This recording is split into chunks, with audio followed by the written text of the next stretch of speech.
बहुत ही प्यारे बच्चों ਅਤੇ ਅਧਿਆਪਕ ਸਾਥੀਓ, ਭੂਗੋਲ ਦੇ ਇਸ ਪੀਰੀਅਡ ਵਿੱਚ ਮੈਂ ਆਪ ਸਭ ਦਾ ਸਵਾਗਤ ਕਰਦਾ ਹਾਂ। ਬੱਚੇ, ਤੁਹਾਡੇ ਸਿਲੇਬਸ ਦੇ ਵਿੱਚ ਹਾਈਡਰੋਲੋਜੀਕਲ ਸਾਈਕਲ ਨੂੰ ਅੱਜ ਆਪਾਂ ਪੜਾਂਗੇ ਅਤੇ ਉਸ ਤੋਂ ਬਾਅਦ ਓਸ਼ਨ ਬੇਸਿਸ ਦੇ ਉੱਤੇ ਵੀ ਗੱਲਾਂ ਕਰਾਂਗੇ। ਪਾਣੀ ਦੀਆਂ ਤਿੰਨੇ ਸਟੇਜਾਂ ਨੂੰ ਬੜੇ ਵਿਸਥਾਰ ਨਾਲ ਪੜਾਂਗੇ ਤੇ ਸਮਝਾਂਗੇ। ਅਰਲੀ ਕਨਸੈਪਟ ਕੀ ਸੀ ਹਾਈਡਰੋਲੋਜੀਕਲ ਸਾਈਕਲ ਦਾ? ਇਹ ਇੱਕ ਰੈਵੋਲੂਸ਼ਨਰੀ ਨਹੀਂ ਹੈ, ਇਹ ਐਵੋਲੂਸ਼ਨਰੀ ਕਨਸੈਪਟ ਹੈ। ਇੱਕ ਬਹੁਤ ਸਾਰੇ ਵਿਗਿਆਨੀਆਂ ਦਾ, ਬਹੁਤ ਸਾਰੇ ਜੋਗਰਾਫਰਾਂ ਦਾ ਕਲੈਕਟਿਵ ਆਬਜ਼ਰਵੇਸ਼ਨ ਹੈ। ਹਿਸਟਰੀ ਵਿੱਚ ਬਹੁਤ ਹੀ ਹੈਰਾਨੀ ਹੁੰਦੀ ਸੀ ਕਿ ਬਰਸਾਤ ਦੇ ਉੱਤੇ ਮੀਂਹ ਕਿਵੇਂ ਪੈਂਦਾ ਹੈ, ਸੋਰਸ ਆਫ ਰਿਵਰ ਕੀ ਹੈ। ਇਹ ਪਹਿਲਾਂ ਵਿਸ਼ਵਾਸ ਕੀਤਾ ਜਾਂਦਾ ਸੀ ਕਿ ਰੇਨਫਾਲ ਹੈ ਜਿਹੜੀ ਉਹ ਰੇਨਫਾਲ ਦਾ ਪਾਣੀ ਦਰਿਆ ਦਾ ਪਾਣੀ ਨਹੀਂ ਬਣਦਾ, ਪਰ ਬਾਅਦ ਵਿੱਚ ਰਿਗਾਰਡਲੈਸ ਏਂਸ਼ੀਐਂਟ ਆਬਜ਼ਰਵੇਸ਼ਨ 16th ਸੈਂਚੁਰੀ ਦੇ ਵਿੱਚ ਜਰਨਲੀ ਬਿਲੀਵਡ ਕੀਤਾ ਗਿਆ ਕਿ ਵਾਟਰ ਇਨ ਦਾ ਰਿਵਰ ਅਤੇ ਸਪੈਡ ਦਾ ਜਿਹੜਾ ਪਾਣੀ ਹੈ ਇਹ ਮੀਂਹ ਦਾ ਹੀ ਪਾਣੀ ਹੈ। Mister Vinci earliest accurate description of hydrological cycle ਉਹਨਾਂ ਨੇ ਕੀਤਾ। He writes water goes from river to sea and from sea to rivers, but such a cycle was not demonstrated effect until 17th centuries.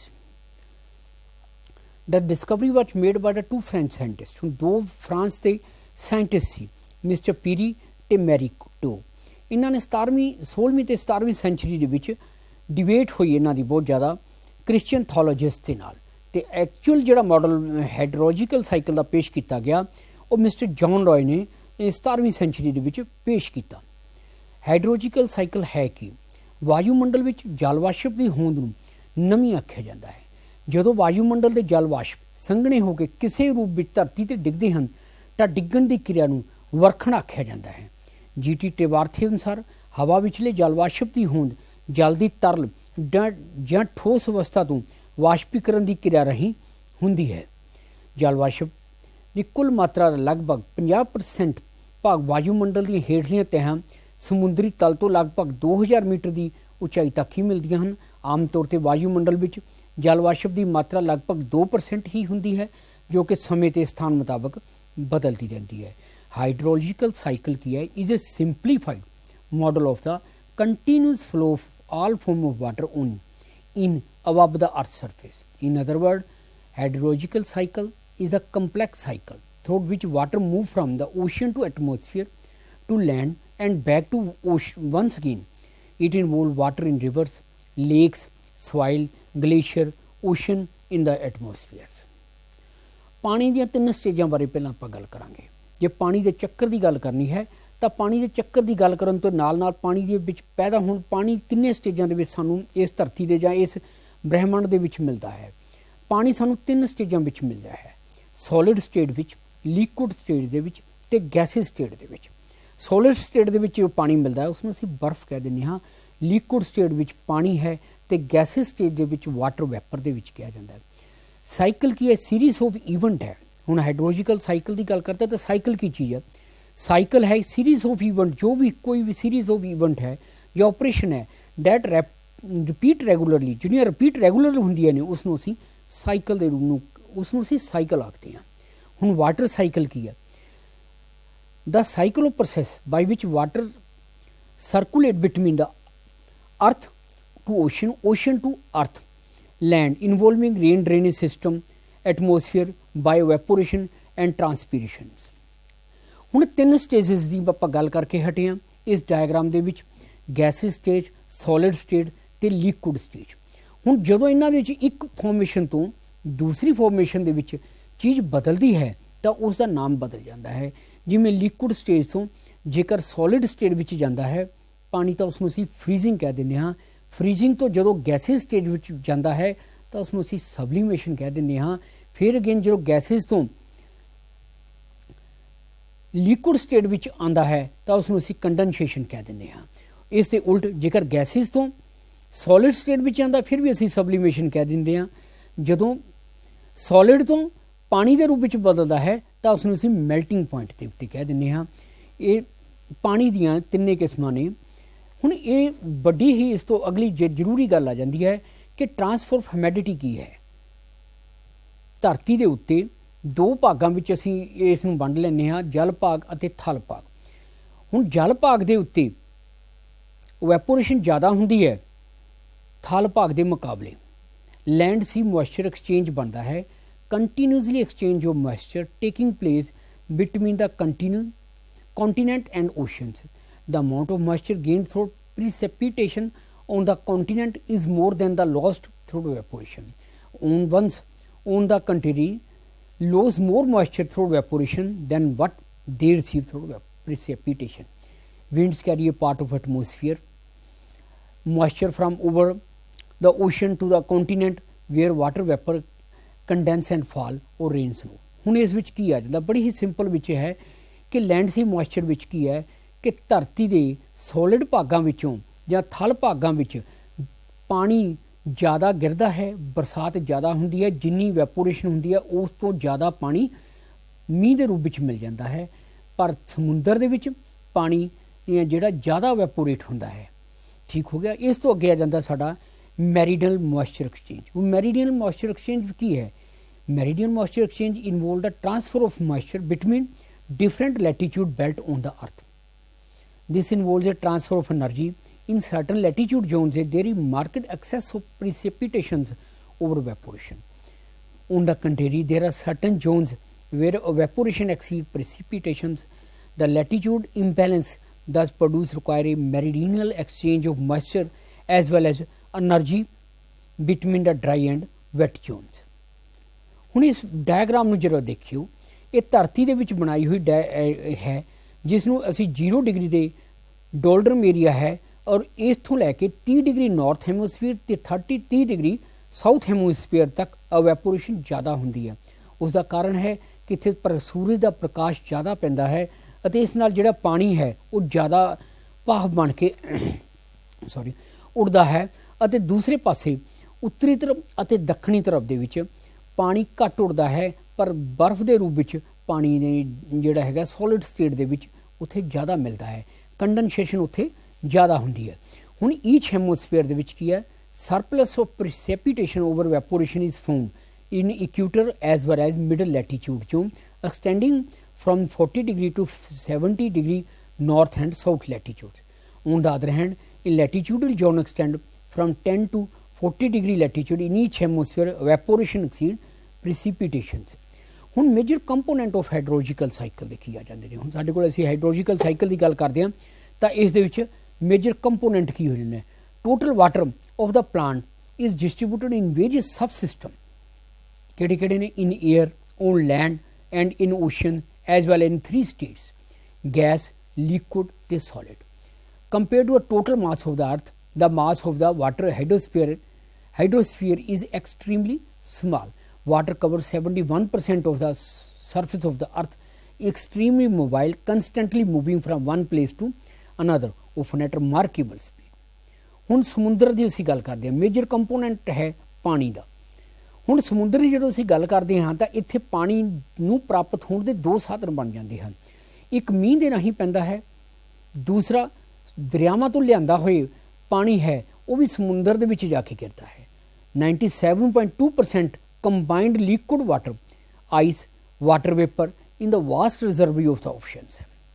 There is only one output of importance from the oceans evaporation where 2 points ਆ ਜਾਂਦੇ ਹਨ ਕਿ ਦੋ ਤਰੀਕੇ ਨਾਲ ਪਾਣੀ ਨੂੰ ਪ੍ਰਾਪਤ ਹੁੰਦਾ ਹੈ ਅਤੇ ਇੱਕ ਤਰੀਕੇ ਨਾਲ ਪਾਣੀ ਇੱਥੋਂ ਉੱਡਦਾ ਹੈ ਹੁਣ ਦੂਸਰਾ ਸਾਡੇ ਕੋਲ ਆ ਜਾਂਦਾ ਹੈ ਆਈਸ ਹੈ water in the farm of ice constitute about the 80% of the water that is not in the ocean or about 2% of the earth's total. Most of the form of water is located in great glaciers that cover Antarctica and Greenland. ਹੁਣ ਬਰਫ਼ ਹੈ ਜਿਹੜੀ ਸਾਡੀ ਉਹ constitute 80% ਜਿਹੜਾ ਪਾਣੀ ਉਸ ਰੱਖਦੀ ਹੈ ਅਤੇ ਜਿਹੜੀ ਜ਼ਿਆਦਾ ਤੌਰ ਦੇ ਉੱਤੇ ਗਲੇਸ਼ੀਅਰ ਦੀ ਫਾਰਮੇਸ਼ਨ ਦੇ ਵਿੱਚ ਆ ਜਾਂਦਾ ਹੈ ਨੈਕਸਟ ਜਿਹੜਾ ਕੰਪੋਨੈਂਟ ਹੈ ਉਹ ਹੈ ground water next largest water reservoir is ground water the water contained in the pore space of rocks and soil. Surprisingly, about 20% of the water not in the ocean occur as groundwater. Lakes, lake contain approximately 0.017% of Earth's water, slightly more than half held in freshwater lakes. Rest in the ਜਿਹੜੀਆਂ ਮਿਲਦੀਆਂ ਨੇ ਉਹ ਖਾਰੇ ਪਾਣੀ ਦੀਆਂ ਝੀਲਾਂ ਵਿੱਚ ਮਿਲਿਆ about 75% of the total volume of fresh water lake occur mainly in the large lake of North America. North America ਦੀਆਂ ਜਿਹੜੀਆਂ ਝੀਲਾਂ ਹਨ ਉਹਨਾਂ 'ਚ ਪਾਣੀ ਤਾਜ਼ੇ ਪਾਣੀ ਦੀਆਂ ਝੀਲਾਂ ਦਾ ਜੋ ਕੁੱਲ ਪਾਣੀ ਮਿਲਦਾ ਹੈ 75% ਇਹਨਾਂ ਅਮਰੀਕਨ ਝੀਲਾਂ ਦੇ ਵਿੱਚ ਹੀ ਪਾਣੀ ਮਿਲਦਾ ਹੈ। ਐਟਮੋਸਫੀਅਰ ਵਿੱਚ ਵਾਟਰ ਜੋ ਸਰਪ੍ਰਾਈਜ਼ਿੰਗਲੀ ਹੈ ਬਹੁਤ ਹੀ ਘੱਟ ਹੈ 0.0001% of the compare to that is other part of the hydrological system ਦਾ। ਦਰਿਆ ਆ ਜਾਂਦੇ ਹਨ। ਦਰਿਆ ਸਾਡੇ ਕੋਲ ਫਸਟ ਗਲੈਂਸ ਹੈ river may seem to be primary reservoir of water in the hydrological system there, but actually the volume of water in Earth's river system is only about 0.0001% of total water on Earth, or 0.01% of water not in the oceans.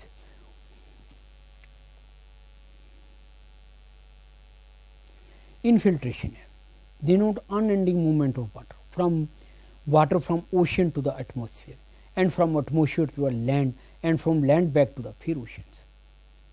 Hydrological cycle may characterized as a ongoing cycle without any known beginning or end. ਕਦੋਂ ਸ਼ੁਰੂ ਹੋਇਆ ਪਿਆਰੇ ਬੱਚਿਓ ਹਾਈਡਰੋਲੋਜੀਕਲ cycle ਅਤੇ ਕਦੋਂ start ਹੋਇਆ ਇਹਦੇ ਬਾਰੇ ਕਿਸੇ ਨੂੰ ਕੁਝ ਵੀ ਨਹੀਂ ਪਤਾ। ਸਾਈਕਲ ਮੇਨਲੀ ਰਿਸਪੌਂਸੀਬਲ ਫਾਰ ਹੈ ਡਿਸਟ੍ਰੀਬਿਊਸ਼ਨ ਆਫ ਮੋਇਸਚਰ ਓਵਰ ਅਰਥ ਸਰਫੇਸ। ਅਰਥ ਸਰਫੇਸ ਦੇ ਉੱਤੇ ਜਿੰਨੀ ਡਿਸਟ੍ਰੀਬਿਊਸ਼ਨ ਹੋ ਰਹੀ ਹੈ ਮੋਇਸਚਰ ਦੀ ਉਸ ਲਈ ਰਿਸਪੌਂਸੀਬਲ ਹੀ ਹਾਈਡਰੋਲੋਜੀਕਲ ਸਾਈਕਲ ਹੈ। Closely related to all weather phenomena. ਜੇ ਕਹੀਏ ਕਿ ਧਰਤੀ ਦੇ ਉੱਤੇ ਜਿੰਨੇ ਵੈਦਰ ਫਨੋਮਨੇ ਹੋ ਰਹੇ ਨੇ ਉਹਦੇ ਵਿੱਚ ਮੇਨ ਜਿਹੜਾ ਹੈ ਰੋਲ ਪਲੇ ਕਰਦਾ ਹੈ ਤਾਂ ਇਹ ਪਾਣੀ ਦਾ ਚੱਕਰ ਹੀ ਇਨਵੋਲਵ ਹੈ। ਹੁਣ ਵਰਲਡ ਵਾਟਰ ਰਿਸੋਰਸਿਸ ਦੇ ਵਿੱਚ ਹਾਈਡਰੋਲੋਜੀਕਲ ਸਾਈਕਲ ਇੱਕ ਐਵੋਲੂਸ਼ਨਰੀ ਹੈ ਪਰ ਇਸ ਵਿੱਚ ਟੂ ਫ੍ਰੈਂਚ ਸਾਇੰਟਿਸਟ ਪੈਰੀ ਮੋਲਟ ਤੇ ਐਡਮਿਟ ਮੋਰੇ ਨੇ ਵੀ ਆਪਣੇ ਵਿਚਾਰ ਦਿੱਤੇ ਹਨ। ਆਈਡਲਾਈਜ਼ ਮੋਡਲ ਵਾਜ ਪ੍ਰੈਜੈਂਟਡ ਬਾਈ ਜੌਨ ਰॉय ਨੇ 17ਵੀਂ ਸੈਂਚੁਰੀ ਵਿੱਚ ਦਿੱਤਾ। Total water of the plot means ਧਰਤੀ is distributed various system in the air, land in the ocean compared to total mass on the earth. The mass of the water in the hydrosphere extremely mobile है, constantly moving from one place to another, often at remarkable speed. ਹੁਣ major ਰਿਜ਼ਰਵਰੀ ਕੀ ਨੇ ਇਹ ਬੜੀ ਹੀ of the oceans are the which contain 99.5% of total water up to the world. ਹੁਣ ਦੁਨੀਆ ਵਿੱਚ ਜਿੰਨਾ ਪਾਣੀ ਮਿਲਦਾ ਹੈ ਉਸ 'ਚ 99.5% ਸਮੁੰਦਰਾਂ ਵਿੱਚ ਮਿਲਦਾ ਹੈ। ਓਸ਼ਨ ਦੇ ਵਿੱਚ ਗਲੇਸ਼ੀਅਰ ਦੇ ਵਿੱਚ 1.9%, ਗਰਾਊਂਡ ਵਾਟਰ 0.1, ਰਿਵਰਸ ਤੇ ਲੇਕ 'ਚ 0.2, ਐਟਮੋਸਫੀਅਰ ਦੇ ਵਿੱਚੋਂ 0.001% ਮਿਲਦਾ ਹੈ। ਹਾਈਡਰੋਲੋਜੀਕਲ ਸਾਈਕਲ ਨੂੰ ਹੁਣ ਅਸੀਂ ਹੋਰ ਨੇੜੇ ਪੜ੍ਹਦੇ ਹਾਂ ਕਿ ਹੁਣ ਇਹਦੇ ਵਿੱਚ ਅਸੀਂ ਇਸ ਦੇ ਜ਼ਰੂਰੀ ਤੱਤ ਪੜ੍ਹ ਲਏ, ਇਹਦੀਆਂ ਕਿਸਮਾਂ ਪੜ੍ਹ ਲਈਆਂ, ਇਹਦੇ ਵਿੱਚ ਸਾਨੂੰ ਕੰਪੋਨੈਂਟ ਪੜ੍ਹ ਲਏ। ਹੁਣ ਹਾਈਡਰੋਲੋਜੀਕਲ ਸਾਈਕਲ ਦੇ ਉੱਤੇ ਕਰਦੇ ਹਾਂ ਕਿ ਇਹ ਕੀ ਚੀਜ਼ ਹੈ। ਇਸ ਨੂੰ ਪਿਆਰੇ ਬੱਚਿਓ ਬੜਾ ਹੀ ਸਿੰਪਲ ਜੇ ਫਾਰਮ ਦੇ ਵਿੱਚ ਅਸੀਂ ਪੜ੍ਹਨ ਦੀ ਕੋਸ਼ਿਸ਼ ਕਰਾਂਗੇ।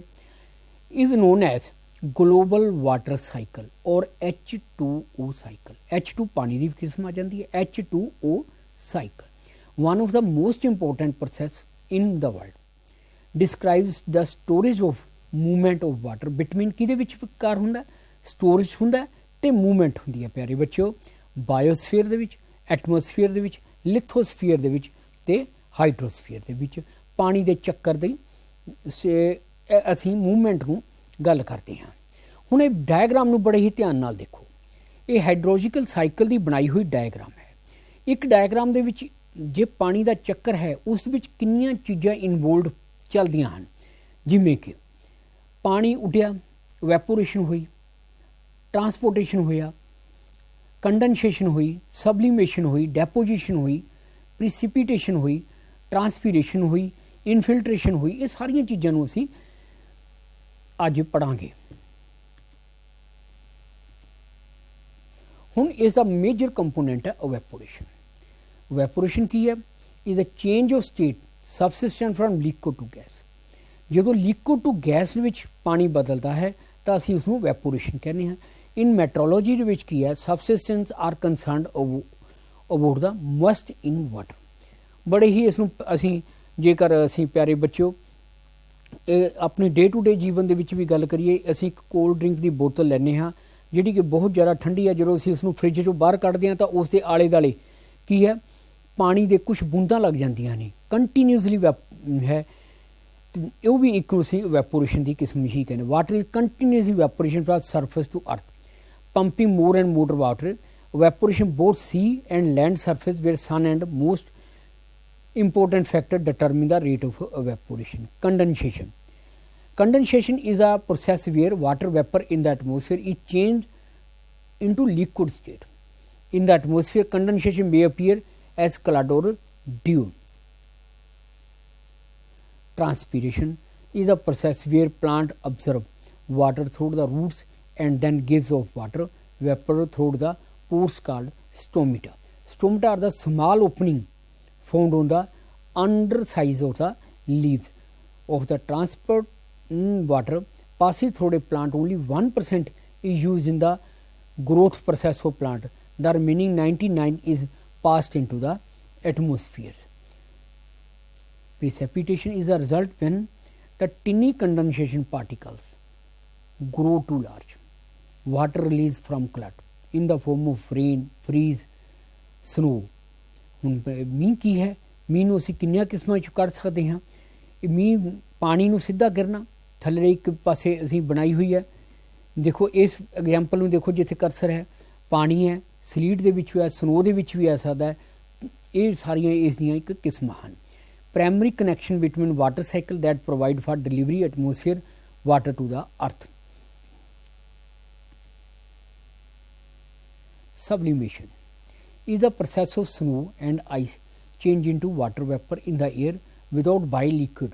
This process only occur when the temperature is very low or the measure is extremely higher. Runoff water flow over the land surface to the water. ਹੁਣ ਇਸ ਪਿਕਚਰ ਨੂੰ ਇੱਕ ਵਾਰੀ ਫਿਰ ਦੁਬਾਰਾ ਦੇਖਣ ਦੀ ਕੋਸ਼ਿਸ਼ ਕਰੋ ਕਿ ਨੰਬਰ 1 ਜਿੱਥੇ ਲਿਖਿਆ ਹੈ solar energy evaporation water and increase atmosphere humidity. The water vapor condense to form cloud and precipitation. ਹੁਣ ਪਹਿਲੇ ਨੰਬਰ 1 ਜਿੱਥੇ ਲਿਖਿਆ ਹੋਇਆ ਹੈ that is form ਜਿੱਥੇ ਮੇਰਾ ਕਰਸਰ ਚੱਲ ਰਿਹਾ ਹੈ ਇਸ ਵੇਲੇ ਇਹ ਸੋਲਰ એનર્ਜੀ ਦੇ ਨਾਲ ਸੂਰਜ ਦੀ ਗਰਮੈਸ਼ ਦੇ ਨਾਲ ਪਾਣੀ ਹੈ ਜਿਹੜਾ ਭਾਪ ਬਣ ਕੇ ਉੱਪਰ ਉੱਡਿਆ ਉੱਪਰ ਉੱਡਣ ਤੋਂ ਬਾਅਦ ਇਨਕਰੀਜ਼ ਹੋਇਆ ਪਾਣੀ ਤੇ ਕੰਡੈਂਸੇਸ਼ਨ ਦੇ ਫਾਰਮ ਦੇ ਵਿੱਚ ਹੋਇਆ ਤੇ ਪਾਣੀ ਹੈ ਜਿਹੜਾ ਮੀਂਹ ਦੇ ਰੂਪ ਵਿੱਚ ਥੱਲੇ ਆਇਆ ਹੁਣ ਨੰਬਰ 2 ਦੇ ਉੱਤੇ ਕੀ ਹੈ gravity cause some mean precipitation to infill the natural pathway to into soil. Gravity ਦੇ ਨਾਲ ਮੀਂਹ ਥੱਲੇ ਆਇਆ but it is held in the soil water belt temporarily where plants can reach it. ਇਹਦੇ ਨਾਲ plants ਦੇ ਜਿਹੜੇ ਪੇੜ ਪੌਦਿਆਂ ਨੂੰ ਪਾਣੀ ਮਿਲਿਆ ਹੁਣ ਨੰਬਰ 3 ਦੇ ਉੱਤੇ ਚਲੇ ਜਾਓ water in the soil water belt can return to the atmosphere by evaporation or through transpiration by vegetation हूँ ट्रांसपीरेशन है वैपोरेशन भी हो रही है और पत्तियां दे राही भी पानी है जिहड़ा आसमान दे विच फिर जा रहा है चौथे नंबर ते आ जाता है portion of the infiltration water percolated through the soil water belt and move downward to the ground water चून हुण पानी है कुछ जो मींह का पानी पैंदा है धरती के उत्ते कुछ पानी वग तुरदा है ਅਤੇ ਕੁਛ ਜਿਹੜਾ ਉਸ ਦਾ ਪਾਣੀ ਹੈ ਉਹ ਜ਼ਮੀਨ ਦੀਆਂ ਵਿੱਚ ਅੰਡਰਗਰਾਉਂਡ ਵਾਟਰ ਦੇ ਵਿੱਚ ਵਾਪਸ ਚਲਾ ਜਾਂਦਾ ਹੈ ਹੁਣ underground water number 5 number point ਦੇ ਉੱਤੇ ਆ ਜਾਓ ground water moves slowly along deep follow path eventually emerge by the seepage into surface water spring streams bed lake or bed ਦੇ ਹੁਣ ਗਰਾਉਂਡ ਵਾਟਰ ਮੂਵ ਕਰ ਜਾਂਦਾ ਫਿਰ ਕਿਹੜੇ ਪਾਸੇ ਨੂੰ ਮੂਵ ਕਰ ਜਾਂਦਾ ਹੌਲੀ ਹੌਲੀ eventually merge by the seepage into surface water ਫਿਰ ਪਾਣੀ ਸਰਫੇਸ ਵਾਟਰ ਦੇ ਵਿੱਚ ਆ ਜਾਂਦਾ ਹੈ ਅਖੀਰ ਵਿੱਚ ਨੰਬਰ 6 ਆ ਜਾਂਦਾ ਹੈ in period of the heavy prolong rain rapid snowfall overflow flows to stream by direction ਜਦੋਂ ਮੀਂਹ ਬਹੁਤ ਜ਼ਿਆਦਾ ਪੈਂਦਾ ਹੈ ਬਰਸਾਤ ਜ਼ਿਆਦਾ ਹੋ ਜਾਂਦੀ ਹੈ ਤਾਂ ਓਵਰਫਲੋ ਹੋ ਜਾਂਦਾ ਹੈ ਤਾਂ ਉਸ ਵਿੱਚ ਕੀ ਹੈ ਕਿ ਪਾਣੀ ਹੈ ਜਿਹੜਾ ਇੱਕ ਦਰਿਆ ਦੇ ਰੂਪ ਵਿੱਚ ਅੱਗੇ ਚਲਾ ਜਾਂਦਾ ਹੈ ਇਸ ਦੇ 6 ਪ੍ਰੋਸੈਸ ਹੋ ਗਏ ਪਹਿਲਾ ਪ੍ਰੋਸੈਸ ਫਿਰ ਇੱਕ ਵਾਰੀ ਦੁਬਾਰਾ ਕਰਦੇ ਹਾਂ ਕਿ ਗਰਮੀ ਦੇ ਨਾਲ ਐਟਮੋਸਫੀਅਰ ਦੇ ਵਿੱਚ ਨੰਬਰ 1 ਪੁਆਇੰਟ ਮੈਂ ਇਸ ਨੂੰ ਦੁਬਾਰਾ ਕਰਨ ਲੱਗਿਆ ਸੋਲਰ એનર્ਜੀ ਦੇ ਨਾਲ ਵੈਪੋਰੇਸ਼ਨ ਹੋਈ ਵਾਟਰ ਇਨਕਰੀਜ਼ ਐਟਮੋਸਫੀਅਰ ਹਿਊਮਿਡਿਟੀ ਬਣਾਈ ਦਾ ਵਾਟਰ ਵੈਪਰ ਕੰਡੈਂਸ ਹੋ ਗਏ to form of clouds and precipitation ਬੱਦਲ ਬਣੇ ਮੀਂਹ ਆ ਕੇ ਥੱਲੇ ਗਿਰਿਆ ਗ੍ਰੈਵਿਟੀ ਦੇ ਨਾਲ ਕਾਜ਼ ਕੀ ਹੋ ਗਿਆ ਬਰਸਾਤ ਹੋਈ ਇਨਫਿਲਟ੍ਰੇਸ਼ਨ ਹੋਇਆ, ਪਾਸਵੇ ਟੂ ਦ ਸੋਇਲ, ਮਿੱਟੀ ਦੇ ਵਿੱਚ ਚਲੇ ਗਏ, held the soil water belt temporary where plant can reach. Number 3 ਦੇ water in the soil water belt return to atmosphere by evaporation or through transpiration by vegetation. Number 3 ਦੇ ਉੱਤੇ ਆ ਗਿਆ। ਨੰਬਰ 4 ਦੇ ਉੱਤੇ ਆ ਗਿਆ portion of the infiltration water percolate through the soil water belt and move downward to the ground water zone. Number 5 ਤੇ ground water move slowly along deep falling path emerge by the seepage into surface water through stream bed or lake bed. In period heavy prolonged rain, rapid snowfall, overflow ਦੇ ਰਾਜ ਜਿਹੜਾ ਹੈ ਪਾਣੀ ਹੈ ਜਿਹੜਾ overflow ਹੋ ਕੇ direct ਹੈ ਜਿਹੜਾ ਉਹ ਨਿਕਲ ਜਾਂਦਾ ਹੈ। ਹੁਣ ਇਹ ਸੀ ਸਾਡਾ ਹਾਈਡਰੋਲੋਜੀਕਲ ਸਾਈਕਲ ਦਾ ਸਿਸਟਮ ਜਿਹੜਾ ਕਿ ਅਸੀਂ ਹੁਣ ਤੱਕ ਪੜ੍ਹਿਆ। ਇਸ ਦੇ ਵਿੱਚ ਮੈਨੂੰ ਉਮੀਦ ਹੈ ਕਿ ਮੇਰੇ ਪਿਆਰੇ ਬੱਚਿਓ ਤੁਸੀਂ ਇਸ ਕਨਸੈਪਟ ਨੂੰ, ਪਾਣੀ ਦੇ ਕਨਸੈਪਟ ਨੂੰ, ਹਾਈਡਰੋਲੋਜੀਕਲ ਸਾਈਕਲ ਦਾ ਇਤਿਹਾਸ ਨੂੰ ਜਾਣਦੇ ਹੋਏ ਇਸ ਵਿੱਚ ਕੀ ਕੰਪੋਨੈਂਟ ਹਨ, ਕਿਹੜੀਆਂ ਜ਼ਰੂਰੀ ਚੀਜ਼ਾਂ ਹਨ, ਉਹਨਾਂ ਸਾਰਿਆਂ ਨੂੰ ਚੰਗੀ ਤਰ੍ਹਾਂ ਸਮਝ ਚੁੱਕੇ ਹੋਵੋਗੇ। ਹੁਣ ਮੇਰੇ ਕੋਲੇ ਦੂਸਰਾ ਵਿਸ਼ਾ ਅੱਜ ਦਾ ਨਾਲ ਦਾ ਹੈ, ਉਹ ਹੈ ਓਸ਼ਨ ਬੇਸਿਸ। ਓਸ਼ਨ ਬੇਸਿਸ ਦਾ ਕੀ ਮਤਲਬ ਹੈ? ਸਮੁੰਦਰ ਦੇ ਉੱਤੇ ਹੁਣ ਅਸੀਂ ਗੱਲ ਕਰਦੇ ਹਾਂ। ਪਹਿਲਾਂ ਆਕਾਸ਼ ਦੀ ਗੱਲ ਕੀਤੀ ਸੀ, ਹੁਣ ਅਸੀਂ ਪਿਆਰੇ ਬੱਚਿਓ ਸਮੁੰਦਰ ਦੇ ਉੱਤੇ ਚੱਲਦੇ ਹਾਂ। ਸਮੁੰਦਰ ਦੇ ਜਲ ਮੰਡਲ, ਥਲ ਮੰਡਲ ਅਤੇ ਵਾਯੂ ਮੰਡਲ ਵਿੱਚ ਧਰਤੀ ਦਾ 70.8% ਖੇਤਰ ਜਲ ਮੰਡਲ ਵਿੱਚ ਹੈ ਅਤੇ 29.2% ਖੇਤਰ ਥਲ ਮੰਡਲ ਵਿੱਚ ਮਿਲਦਾ ਹੈ। ਜਲ ਮੰਡਲ ਦਾ 60% ਹਿੱਸੇ ਵਿੱਚ ਦੱਖਣੀ ਗੋਲਾਰਧ ਵਿੱਚ ਹੈ ਅਤੇ 40% ਹਿੱਸਾ ਉੱਤਰੀ ਗੋਲਾਰਧ ਵਿੱਚ ਹੈ। ਥਲ ਮੰਡਲ ਦੀ ਸਭ ਤੋਂ ਉੱਚੀ ਚੋਟੀ ਮਾਊਂਟ ਐਵਰੈਸਟ ਹੈ, ਜਿਸ ਦੀ ਉਚਾਈ 8846 ਮੀਟਰ ਹੈ, ਜਦੋਂ ਕਿ ਮਰੀਨਾ ਟ੍ਰੈਂਚ ਦੀ ਗਹਿਰਾਈ 11,529 ਮੀਟਰ ਹੈ। ਹੁਣ ਪਿਆਰੇ ਬੱਚਿਓ ਦੇਖੋ ਕਿ ਇੱਕ ਪਾਸੇ ਅਸੀਂ ਮਾਊਂਟ ਐਵਰੈਸਟ ਦੀ ਗੱਲ ਕਰਦੇ ਹਾਂ ਅਤੇ ਦੂਜੇ ਪਾਸੇ ਸਮੁੰਦਰ ਦੀ ਡੂੰਘਾਈਆਂ ਦੀ ਗੱਲ ਕਰਦੇ ਹਾਂ। ਤਾਂ ਸਮੁੰਦਰ ਦੀ ਡੂੰਘਾਈਆਂ ਹਿਮਾਲਿਆ ਮਾਊਂਟ ਐਵਰੈਸਟ ਤੋਂ ਵੀ ਜ਼ਿਆਦਾ ਡੂੰਘੀਆਂ ਹਨ। ਮਾਊਂਟ ਐਵਰੈਸਟ ਦੀ ਉਚਾਈ ਨਾਲੋਂ ਵੀ ਜ਼ਿਆਦਾ ਡੂੰਘੀਆਂ ਹਨ। ਹੁਣ ਇਸ ਨੂੰ ਆਹ ਬੜੇ ਹੀ ਸਿੰਪਲ ਡਾਇਆਗ੍ਰਾਮ ਦੇ ਨਾਲ ਮੈਂ ਤੁਹਾਨੂੰ ਸਮਝਾਉਣ ਦੀ ਕੋਸ਼ਿਸ਼ ਕਰਦਾ। ਸਾਗਰ ਦੇ ਬੇਸਨ ਦੀ ਜਾਣਕਾਰੀ ਪ੍ਰਾਪਤ ਕਰਨ ਲਈ ਅਸੀਂ ਪ੍ਰਚਲਿਤ ਧਾਰਨਾਵਾਂ, ਜੋ ਸਾਡੀਆਂ ਅੱਜ ਦੀਆਂ ਧਾਰਨਾਵਾਂ ਨੇ ਪਿਆਰੇ ਬੱਚਿਓ, ਉਸ ਨੂੰ ਅਸੀਂ ਕਰੀਏ ਤਾਂ ਮਹਾਂਸਾਗਰ ਨੂੰ ਅਸੀਂ 5 ਭਾਗਾਂ ਵਿੱਚ ਵੰਡਦੇ ਹਾਂ। 5 ਭਾਗ ਦੇਖੋ, ਕੌਂਟੀਨੈਂਟਲ ਸੈਲਫ ਆ ਗਿਆ, ਕੌਂਟੀਨੈਂਟਲ ਸੈਲਫ, ਕੌਂਟੀਨੈਂਟਲ ਮਾਰਜਨ, ਕੌਂਟੀਨੈਂਟਲ ਰਾਈਜ਼, ਥਿਕਨੈਸ, ਇਹਨਾਂ ਸਾਰੀਆਂ ਚੀਜ਼ਾਂ ਨੂੰ ਇਹ ਸੀ ਲੈਵਲ ਨੂੰ ਅਸੀਂ ਵੰਡ ਰਹੇ ਹਾਂ।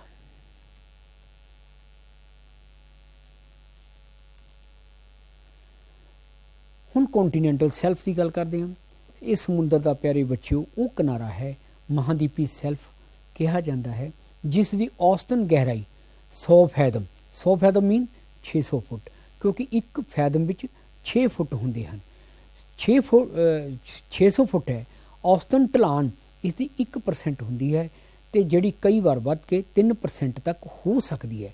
ਇਸ ਦੀ ਚੌੜਾਈ ਸਾਰੇ ਸਥਾਨਾਂ ਤੋਂ ਸਮਾਨ ਨਹੀਂ ਹੁੰਦੀ।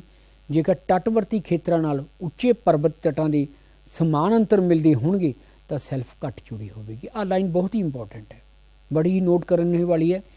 ਜੇਕਰ ਤੱਟ ਦੇ ਨੇੜੇ, ਸਮੁੰਦਰ ਦੇ ਕਿਨਾਰਿਆਂ ਦੇ ਨੇੜੇ ਵਾਲੇ ਖੇਤਰਾਂ ਵਿੱਚ ਉੱਚੇ ਉੱਚੇ ਪਹਾੜ ਹੋਣਗੇ ਤਾਂ ਤੱਟ ਦਾ ਸਮਾਨ ਅੰਤਰ ਮਿਲਦੇ ਹੋਣਗੇ, ਤੱਟ ਦੇ ਨੇੜੇ ਹੋਣਗੇ ਤਾਂ ਸੈਲਫ ਹੈ ਜਿਹੜੀ ਉਹ ਘੱਟ ਚੌੜੀ ਹੋਵੇਗੀ।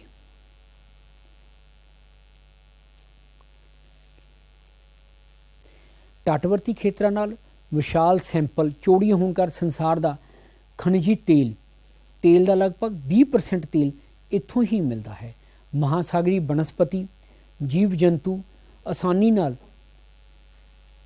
ਸੂਰਜੀ ਕਿਰਨਾਂ ਪ੍ਰਵੇਸ਼ ਕਰ ਜਾਂਦੀਆਂ ਹਨ। ਇਸੇ ਖੇਤਰ ਵਿੱਚ ਮੱਛੀਆਂ ਆਮ ਤੌਰ 'ਤੇ ਆਂਡੇ ਦਿੰਦੀਆਂ ਹਨ। ਮਹਾਂਦੀਪੀ ਸੈਲਫ ਦੀ ਔਸਤਨ ਚੜਾਈ 48 ਕਿਲੋਮੀਟਰ ਦੇ ਲਗਭਗ ਹੁੰਦੀ ਹੈ, ਪਰੰਤੂ ਸੈਪੜ ਨਾਮੀ ਵਿਗਿਆਨੀ ਅਨੁਸਾਰ ਇਸ ਦੀ ਔਸਤਨ ਚੜਾਈ 67 ਕਿਲੋਮੀਟਰ ਦੇ ਲਗਭਗ ਹੁੰਦੀ ਹੈ।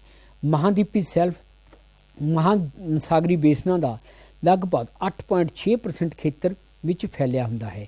ਅੰਧ ਮਹਾਸਾਗਰ ਦੀ 13.3% ਵਿੱਚ ਅਤੇ ਸ਼ਾਂਤ ਮਹਾਸਾਗਰ ਵਿੱਚ 5.7% ਅਤੇ ਹਿੰਦ ਮਹਾਸਾਗਰ ਵਿੱਚ 4.2% ਹੁੰਦਾ ਹੈ। ਕੌਂਟੀਨੈਂਟਲ ਸਲੋਪ ਦੀ ਗੱਲ ਕਰਦੇ ਹਾਂ। ਸੈਲਫ ਤੋਂ ਬਾਅਦ ਅਚਾਨਕ ਹੀ ਤਿੱਖੀ ਢਲਾਨ ਸ਼ੁਰੂ ਹੋ ਜਾਂਦੀ ਹੈ। ਇਸ ਢਲਾਨ ਦਾ ਆਮ ਤੌਰ 'ਤੇ 2% ਤੋਂ ਲੈ ਕੇ 5% ਤੱਕ ਢਲਾਣ ਹੁੰਦੀ ਹੈ ਅਤੇ ਕਈ ਵਾਰ 60% ਤੋਂ ਵੀ ਵੱਧ ਜਾਂਦੀ ਹੈ। ਇਸ ਦੀ ਢਲਾਣ ਨੂੰ ਅਸੀਂ 5 ਭਾਗਾਂ ਵਿੱਚ ਵੰਡਦੇ ਹਾਂ: very steep slope, gentle slope, faulty slope, submarine mountain slope, terraced slope. ਹੁਣ ਵਿਸ਼ਾ ਕੀ ਹੈ? ਅਪਰਦਨ ਤੇ ਨਿਖੇਪਣ ਦੀ ਕਿਰਿਆ ਤੋਂ ਪਰਾਂ ਹੁੰਦੀ ਹੈ। ਇੱਥੇ ਅਪਰਦਨ ਨਹੀਂ ਹੁੰਦਾ। ਕੰਟੀਨੈਂਟਲ ਸਲੋਪ ਦੇ ਵਿੱਚ ਮਹਾਸਾਗਰੀ ਧਰਾਵਾਂ ਤੇ ਤਰੰਗਾਂ ਦਾ ਪ੍ਰਭਾਵ ਘੱਟ ਹੈ। ਔਸਤਨ ਗਹਿਰਾਈ 3000 ਮੀਟਰ ਤੱਕ ਹੋ ਜਾਂਦੀ ਹੈ। ਕੁਝ ਵਿਗਿਆਨੀ ਇਸ ਦੀ ਉਤਪਤੀ ਟੈਕਟੋਨਿਕ ਕਾਰਨਾਂ ਕਰਕੇ ਮੰਨਦੇ ਹਨ। ਸਮੇਂ ਕੁਝ ਇਸ ਤਰ੍ਹਾਂ ਅਪਰਦਨ ਦੀ ਕਿਰਿਆ ਰਾਹੀਂ ਮੰਨਦੇ ਹਨ। ਨਿਖੇਪਣ ਤੇ ਵਿਚਾਰ ਕਰਦੇ ਹੋਏ ਬੈਂਡਿੰਗ ਐਂਡ ਵਰੈਪਨ ਦੀ ਰਚਨਾ ਵੀ ਹੁੰਦੀ ਹੈ। ਹੁਣ ਇਸ ਤੋਂ ਅੱਗੇ ਆ ਜਾਂਦਾ ਸਾਡੇ ਕੋਲੇ ਡੀਪ ਸੀ ਪਲੈਨ। ਡੀਪ ਸੀ ਪਲੈਨ ਦੇ ਵਿੱਚ ਹੈ ਢਲਾਣ ਇੱਕਦਮ ਘਟ ਜਾਂਦੀ ਹੈ। ਡੀਪ ਸੀ ਦੇ ਵਿੱਚ ਥਲਵਰਤੀ ਮੈਦਾਨਾਂ ਵਿੱਚ ਬਹੁਤ ਹੀ ਘੱਟ ਹੁੰਦੀ ਹੈ। ਇਸ ਨੂੰ ਨੰਗੀ ਅੱਖ ਨਾਲ ਨਹੀਂ ਦੇਖਿਆ ਜਾ ਸਕਦਾ। ਇਹਨਾਂ ਦੀ ਢਲਾਣ ਦਰਜ ਨਹੀਂ ਕੀਤੀ ਜਾ ਸਕਦੀ, ਕਿਤੇ 1 ਡਿਗਰੀ ਤੋਂ ਵੱਧ ਨਹੀਂ, ਅਤੇ ਇਹਨਾਂ ਦੀ ਹੋਂਦ 20 ਡਿਗਰੀ ਉੱਤੇ ਅਕਸ਼ਾਂਸ਼ ਤੇ 60 ਡਿਗਰੀ ਦੱਖਣ ਅਕਸ਼ਾਂਸ਼ ਦੇ ਵਿਚਕਾਰ ਹੀ ਮਿਲਦੀ ਹੈ। 60 ਤੋਂ 70 ਡਿਗਰੀ ਉੱਤਰੀ ਅਕਸ਼ਾਂਸ਼ ਵਿੱਚ ਵੀ ਲਗਭਗ ਇਹਨਾਂ ਦੀ ਅਣਹੋਂਦ ਹੀ ਮਿਲਦੀ ਹੈ। ਨਦੀਆਂ ਦਾ ਮਲਬਾ ਇੱਥੇ ਤੱਕ ਨਹੀਂ ਪਹੁੰਚ ਸਕਦਾ। ਇਹਨਾਂ ਦੀ ਰਚਨਾ ਠੋਸ ਚਟਾਨਾਂ ਦੀ ਨਹੀਂ ਹੁੰਦੀ ਹੈ। ਹੁਣ ਡੀਪ ਸੀ ਪਲੇਨ ਦੇ ਵਿੱਚ ਜੋ ਰਚਨਾ ਹੈ, ਜੋ ਥੱਲੇ ਹੈ, ਮਲਬਾ ਇੱਥੋਂ ਤੱਕ ਨਹੀਂ ਪਹੁੰਚ ਸਕਦਾ ਸਮੁੰਦਰ ਦਰਿਆਵਾਂ ਦਾ, ਪਰੰਤੂ ਇਹਨਾਂ ਦੀ ਜਿਹੜੀ ਰਚਨਾ ਹੈ ਉਹ ਠੋਸ ਚਟਾਨਾਂ ਦੀ ਨਹੀਂ ਹੁੰਦੀ ਹੈ। ਆਮ ਤੌਰ 'ਤੇ ਸੂਖਮ ਬਨਸਪਤੀ ਬਹੁਤ ਹੀ, ਕਿਉਂਕਿ ਡੂੰਘਾਈ ਜ਼ਿਆਦਾ ਆ ਜਾਂਦੀ ਹੈ ਪਿਆਰੇ ਬੱਚਿਓ, ਉੱਥੇ ਜੋ ਬਨਸਪਤੀ ਹੈ ਉਹ ਬਿਨਾਂ ਸੂਰਜ ਦੀ ਲਾਈਟ ਤੋਂ, ਅਤੇ ਜੋ ਜੀਵ ਹਨ ਬਿਨਾਂ ਸੂਰਜ ਦੀ ਲਾਈਟ ਤੋਂ ਜੀ ਰਹੇ ਹਨ, ਤਾਂ ਸੂਖਮ ਬਨਸਪਤੀ ਅਤੇ ਸੂਖਮ ਜੀਵ ਹੀ ਮਿਲਦੇ ਹਨ। ਮਲੇਸ਼ੀਆ ਅਵਸ਼ੇਦਾਂ ਨਿਖੇਪ ਹੁੰਦੇ ਹਨ। ਇੱਥੇ ਡੂੰਘੇ ਮੈਦਾਨਾਂ ਵਿੱਚ ਚਿੱਕੜ ਤੇ ਸਮੁੰਦਰੀ ਘੋਗਿਆਂ ਦੀ ਬਹੁਤ ਬਹੁਤਾਤ ਹੁੰਦੀ ਹੈ। ਓਸ਼ਨ ਡੀਪ ਸਾਗਰੀ ਡੂੰਘਾਈਆਂ ਨੇ ਮਹਾਸਾਗਰੀ ਡੂੰਘਾਈਆਂ ਆਖਿਆ ਜਾਂਦਾ ਹੈ। ਇਹ ਆਮ ਤੌਰ 'ਤੇ ਪਹਾੜੀ ਖੇਤਰਾਂ ਦੇ ਸਾਹਮਣੇ ਤੇ ਪਲਤੀਆਂ ਦੇ ਨਜ਼ਦੀਕ ਮਿਲਦੀਆਂ ਨੇ। ਹੁਣ ਇੱਕ ਵਾਰੀ ਫਿਰ ਅਸੀਂ ਇਹ ਸਾਰੇ ਓਸ਼ਨ ਬੇਸਿਸ ਦੀਆਂ ਡੂੰਘਾਈਆਂ ਨੂੰ ਦੁਬਾਰਾ ਇੱਕ ਵਾਰੀ ਰਿਪੀਟ ਕਰਨ ਲੱਗਿਆ ਹਾਂ। ਇਸ ਨੂੰ ਕਿਰਪਾ ਕਰਕੇ ਦੁਬਾਰਾ ਸੁਣਨ ਦੀ ਕੋਸ਼ਿਸ਼ ਕਰੋ। ਕੰਟੀਨੈਂਟਲ ਸ਼ੈਲਫ ਸਾਡੇ ਕੋਲੇ ਆ ਜਾਂਦਾ ਹੈ, ਜਿਸ ਦੀ ਡੂੰਘਾਈ ਕਿੰਨੀ ਹੈ? 600 ਫੈਦਮ ਹੈ। 600 ਫੈਦਮ ਦੇ ਵਿੱਚ ਮਤਲਬ 100 ਫੈਦਮ ਹੈ। 600 ਫੁੱਟ ਇਸ ਦੀ ਗਹਿਰਾਈ ਹੈ, ਤੇ ਕਿਉਂਕਿ 1 ਫੈਦਮ 6 ਫੁੱਟ ਦੀ ਹੁੰਦੀ ਹੈ, ਤੇ 1 ਡਿਗਰੀ ਤੋਂ ਲੈ ਕੇ 3 ਡਿਗਰੀ ਤੱਕ ਇਸ ਦੀ ਔਸਤਨ ਢਲਾਣ ਹੁੰਦੀ ਹੈ ਕੰਟੀਨੈਂਟਲ ਸ਼ੈਲਫ ਦੀ। ਇਹ ਇੰਪੋਰਟੈਂਟ ਹੈ। ਜਿੰਨੀਆਂ ਦੁਨੀਆ ਦੀਆਂ ਕਾਰਵਾਈਆਂ ਨੇ ਜਾਂ ਸਮੁੰਦਰ ਦੀਆਂ ਜ਼ਿਆਦਾ ਕਾਰਵਾਈਆਂ ਇਸੇ ਖੇਤਰ ਦੇ ਵਿੱਚ ਹੀ ਹੁੰਦੀਆਂ ਨੇ। ਮੱਛੀਆਂ ਵਗੈਰਾ ਜਿੰਨੀਆਂ ਨੇ ਇੱਥੇ ਆਪਣੇ ਆਂਡੇ ਦਿੰਦੀਆਂ ਹਨ, ਤੇ ਤੇਲ ਹੈ, ਬਨਸਪਤੀ ਖਣਿਜੀ ਤੇਲ ਹੈ, ਜਿਹੜਾ ਖਣਿਜੀ ਤੇਲ ਦਾ 20% ਹਿੱਸਾ ਵੀ ਇਸੇ ਵਿੱਚ ਹੀ ਮਿਲਦਾ ਹੈ। ਉਸ ਤੋਂ ਸਾਡੇ ਕੋਲੇ ਆ ਜਾਂਦਾ ਹੈ ਕੰਟੀਨੈਂਟਲ ਸ਼ੈਲਫ। ਕੰਟੀਨੈਂਟਲ ਸ਼ੈਲਫ ਤੋਂ ਬਾਅਦ ਅਚਾਨਕ ਹੀ ਜਿਹੜੀ ਹੈ ਤਿੱਖੀ ਢਲਾਣ ਸ਼ੁਰੂ ਹੁੰਦੀ ਹੈ, ਔਰ ਕੰਟੀਨੈਂਟਲ ਸਲੋਪ ਨੂੰ ਅਸੀਂ 5 ਭਾਗਾਂ ਵਿੱਚ ਵੰਡਦੇ ਹਾਂ: very steep slope, gentle slope, faulty slope, submarine mountain ਕਰੈਂਚਾ ਤੇ ਟੈਰਿਸ ਸਲੋਪ। ਅਪਰਦਨ ਤੇ ਨਿਖੇਪਣ ਦੀ ਕਿਰਿਆ ਤੋਂ ਪਰੇ ਹੈ, ਕਿਉਂਕਿ ਡੂੰਘਾਈ ਜ਼ਿਆਦਾ ਹੋ ਜਾਂਦੀ ਹੈ। ਮਹਾਸਾਗਰੀ ਧਾਰਾਵਾਂ ਤੇ ਤਰੰਗਾਂ ਦਾ ਪਿਆਰੇ ਬੱਚਿਓ ਇਹਨਾਂ ਤੇ ਪ੍ਰਭਾਵ ਘੱਟ ਹੈ। ਔਸਤਨ ਗਹਿਰਾਈ 3000 ਮੀਟਰ ਤੱਕ ਹੋ ਸਕਦੀ ਹੈ। ਕੁਝ ਵਿਗਿਆਨੀ ਇਸ ਦੀ ਉਤਪਤੀ ਟੈਕਟੋਨਿਕ ਕਾਰਨਾਂ ਕਰਕੇ ਮੰਨਦੇ ਹਨ, ਅਤੇ ਕੁਝ ਅਪਰਦਨ ਦੀ ਕਿਰਿਆ ਰਾਹੀਂ ਮੰਨਦੇ ਹਨ। ਨਿਖੇਪਣ ਦੀ ਬੈਂਡਿੰਗ ਤੇ ਵਰੈਪਣ ਦੀ ਰਚਨਾ ਰਾਹੀਂ ਹੁੰਦੀ ਹੈ। ਡੀਪ ਸੀ ਪਲਾਨ ਢਲਾਣ ਇੱਕਦਮ ਘਟ ਜਾਂਦੀ ਹੈ, ਤੇ ਢਲਾਣ ਘਟਣ ਕਾਰਨ ਮੈਦਾਨ ਹੈ ਜਿਹੜਾ ਉਹ 1 ਡਿਗਰੀ ਤੋਂ ਢਲਾਣ ਵੱਧ ਨਹੀਂ ਹੁੰਦੀ, ਤੇ 20 ਡਿਗਰੀ ਉੱਤਰੀ ਅਕਸ਼ਾਂਸ਼ ਤੇ 60 ਡਿਗਰੀ ਦੱਖਣੀ ਅਕਸ਼ਾਂਸ਼ ਦੇ ਵਿਚਕਾਰ ਮਿਲਦੀ ਹੈ। ਨਦੀਆਂ ਦਾ ਮਲਬਾ ਇੱਥੋਂ ਤੱਕ ਨਹੀਂ ਪਹੁੰਚ ਸਕਦਾ। ਇਹਨਾਂ ਦੀ ਰਚਨਾ ਠੋਸ ਚਟਾਨਾਂ ਦੀ ਨਹੀਂ ਹੁੰਦੀ ਹੈ। ਓਸ਼ਨ ਬੇਸ ਸਾਗਰੀ ਡੂੰਘਾਈਆਂ ਨੇ ਮਹਾਸਾਗਰੀ ਡੂੰਘਾਈਆਂ ਆਖਿਆ ਜਾਂਦਾ ਹੈ। ਆਮ ਤੌਰ 'ਤੇ ਪਹਾੜੀ ਖੇਤਰਾਂ ਦੇ ਸਾਹਮਣੇ ਪਲਤੀਆਂ ਤੇ ਨਜ਼ਦੀਕਿਆਂ ਦੇ ਵਿੱਚ ਮਿਲਦੀਆਂ ਨੇ। ਹੁਣ ਸਾਡੇ ਕੋਲੇ ਕੁਝ ਟ੍ਰੈਂਚਿਸ ਆ ਜਾਂਦੇ ਨੇ, ਜਿਵੇਂ ਮਰੀਨਾ ਟ੍ਰੈਂਚ ਹੈ, ਉਸ ਦੀ ਡੂੰਘਾਈ 11033 ਹੈ, ਤੇ ਕੁਝ ਜਿਹੜੀਆਂ ਨੇ ਟੋਂਗਾ ਹੈ 10882 ਹੈ, ਜਾਪਾਨੀ ਟ੍ਰੈਂਚ ਹੈ 10554 ਹੈ, ਕੋਰਲੀ ਟ੍ਰੈਂਚ ਹੈ 10498, ਫਿਲਪਾਈਨਸ ਦਾ ਹੈ 10475, ਨੈਰੇ ਟ੍ਰੈਂਚਿਸ ਹੈ 8385, ਅਲੂਨਾ ਟ੍ਰੈਂਚ ਹੈ 7682, एटकामा ट्रंच है 7635, रोमांचा या ट्रैच है 7631, जावा ट्रैंच है 7454 मीटर डूंघियां हैं। हुण ये नक्शे दे विच असीं देखते हैं कि किसनियां जिहड़ियां नेगीਆਂ जिथे जिथे काला भाग दिखाया होया है ये इत्थे जिहड़ियां ने ट्रैंचिज ने सानूं मिलदियां हैं। अदर ओशन फीचर ने सबमरीन रिज ने कुछ किलोमीटर चौड़ियां ते कई हज़ार किलोमीटर तक मिलन वालियां ने। सबमरीन कैनियंस ने महासागरी बेसणों तो मिलन वालियां डूंघियां तिखियां ढलाना वालियां तंग घाटियां नूं जल डूंघियां कैनियन आख्या जाता है। महासागरी जल डूबी कैनियन की गहराई 800 मीटर तक होंदी है, परंतु इन्हां दी होंद 2000 तो लैके 3000 मीटर की गहराई तक भी मिलती है। इन्हां दी चौड़ाई 1500 मीटर के लगभग होंदी है। सैफर्ड ते बेयर्ड के अनुसार महासागरी कैनियन की गिनती लगभग 102 है। बैंक महाद्वीपी नज़दीक घट डूंगी चौरस समुद्री नूं बैंक आख्या जाता है। डोगर बैंक अते ग्रैंड बैंक इन्हां दियां प्रमुख उदाहरणां हन। महासागरी बैंक संसार के मुख्य मछली खेतरां दे विच आ जांदे हन। तटी महाद्वीपी किनारिਆਂ नूं तट आख्या जाता है। तट ते बंदरगाह तटां ते बंदरगाहां ने जिहड़ियां ओह उसारीਆਂ ਜਾਂਦੀਆਂ ਹਨ। सैल समुद्र विच डुबे ਉਹ भाग जिथे जल की गहराई घट होंदी है उन्हां नूं सैल आख्या जाता है।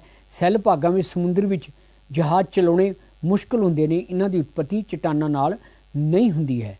पित्तियां दा निर्माण प्रवाल नामी जैविक कीड़िਆਂ तो हुंदा है। थैंक यू प्यारे बच्चों। अज आपां दो इंपॉर्टेंट टॉपिक जिहड़े सी फिजिकल जोग्राफी दे कंप्लीट कीते हैं। एक हाइड्रोलॉजिकल साइकिल है और दूसरा है ओशन बेसिस। दोनों नूं मेरे मुताबिक तुसीं चंगी तरह समझ लिया होवेगा। Thank you very much.